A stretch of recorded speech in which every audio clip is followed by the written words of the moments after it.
Hello everyone, সবাই কেমন আছো? আমি তো খুব ভালো আছি। এটা হলো শান্তিনিকেতন ডে 2 এর ভিডিও। তোমাদের শান্তিনিকেতন ডে 1টা শেয়ার করেছি, 2টা কিন্তু শেয়ার করা হয়নি। তো আজকেই সেটা শেয়ার করলাম। জানো, আমরা ডিসেম্বর মাসে গেছিলাম বোলপুর শান্তিনিকেতন ট্যুর করতে। তো সেটাই তোমাদের সাথে এখন আমি শেয়ার করছি। তো এটা হলো ডে 2। সকাল সকাল উঠে কিন্তু আমাদের 9টা থেকে 9:30টার মধ্যে বেরিয়ে যেতে হয়েছিল।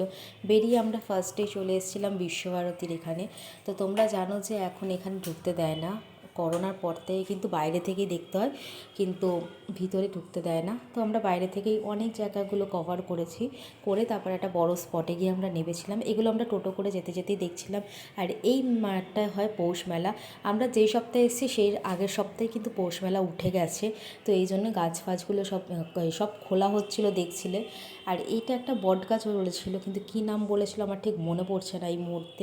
এখানে ছোট ছোট অনেক জায়গা দেখেছি যে গাছের তলায় বসে শান্তিনিকেতন ট্যুর যারা করবো কবিতাটাও তারা দিয়েছিলেন, সেই গাছটাও দেখলাম। তারপর কলাক্ষেত্র দেখলাম, আমরা ছাতিমতলা দেখলাম। অনেক সুন্দর সুন্দর জায়গাগুলো আমরা সব বাইরে থেকে দেখতে হয়েছিল। তোমরা ঘর সব পাবে। যে মিউজিয়াম ছিল এখানে শান্তিনিকেতনে, মিউজিয়ামে প্রচুর ভিড় বলে কিন্তু আমরা ঢুকিনি। মারাত্মক ভিড় ছিল মিউজিয়ামে, আমাদের দুপুর হয়ে যেত দেখতে গেলে, ওই জন্য আমরা ভিতরে ঢুকিনি। তো আমরা তাই জন্য বাইরে দিয়ে সব তাড়াতাড়ি কভার করে তোমরা বললামই তোমাদের এই জায়গাগুলো ঘোরার পর গেছি। ওখানে কি দেখি তখনও কিন্তু সেদিনও কিন্তু সকালবেলাতেও কিন্তু সাঁওতালি নাচ হচ্ছে, বাউল গান হচ্ছে। আমরা তো দাঁড়িয়ে, তো ওই জন্য আমরা এগুলো আর কেউ কোনোটাতেই নামিনি, ভালো লাগছিল।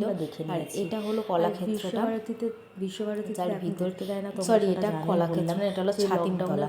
এই ছাতিমতলা নিয়েও কিন্তু একটা বড় গল্প রয়েছে। তো এই ভিডিওতে আমি গল্প করতে করতে সব দেখা হয়ে গেল। এবার সোজা কলাক্ষেত্র না, সেটা ছাতিমতলা। এই যে আমাদের এই সব টুকটুক করে সব জায়গাগুলো আমরা ঘোরার পর সময় লাগবে, প্রায় তখন বেজে গেছিলো 11টার মতো।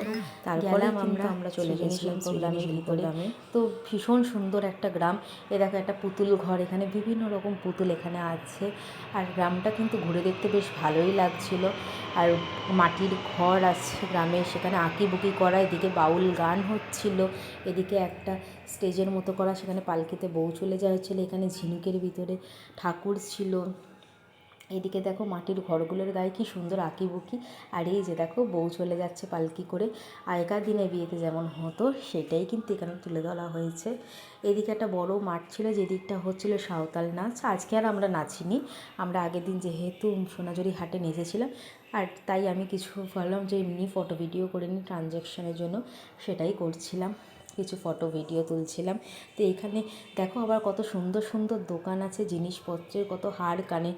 আমি এখান থেকে সবার জন্য হার কানেরও নিয়ে এসেছিলাম।